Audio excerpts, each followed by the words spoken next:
ನಗರದ ರೈಲ್ವೆ ಕಾಲೋನಿಯಲ್ಲಿ ಇರುವ ಶ್ರೀ ಮಂಜುನಾಥ ಸ್ವಾಮಿ ದೇವಸ್ಥಾನದಲ್ಲಿ 35ನೇ ವರ್ಷದ ಲಕ್ಷ ದೀಪೋತ್ಸವ ವಿಜೃಂಭಣೆಯಿಂದ ಜರುಗಿತು.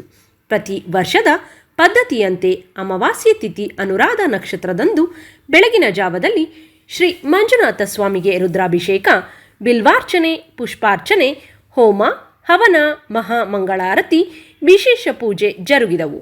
ಸಂಜೆ ಮಹಾಮಂಗಳಾರತಿಯೊಂದಿಗೆ ಲಕ್ಷ ದೀಪೋತ್ಸವ ನೆರವೇರಿತು. ನಗರದ ಹಾಗೂ ಸುತ್ತಮುತ್ತಲಿನ ಗ್ರಾಮಗಳಿಂದ ಸಾವಿರಾರು ಭಕ್ತಾದಿಗಳು ಆಗಮಿಸಿ ಪೂಜೆಯಲ್ಲಿ ಪಾಲ್ಗೊಂಡು ದೀಪೋತ್ಸವ ಬೆಳಗಿದರು. ಆಗಮಿಸಿದ ಭಕ್ತಾದಿಗಳಿಗೆ ಮಹಾಪ್ರಸಾದ ವಿತರಣೆ ಜರುಗಿತು. ನಕ್ಷತ್ರ ಟಿವಿ ಲೋಕಲ್ ನ್ಯೂಸ್, ಇದು ನಿಮ್ಮದೇ ಧ್ವನಿ.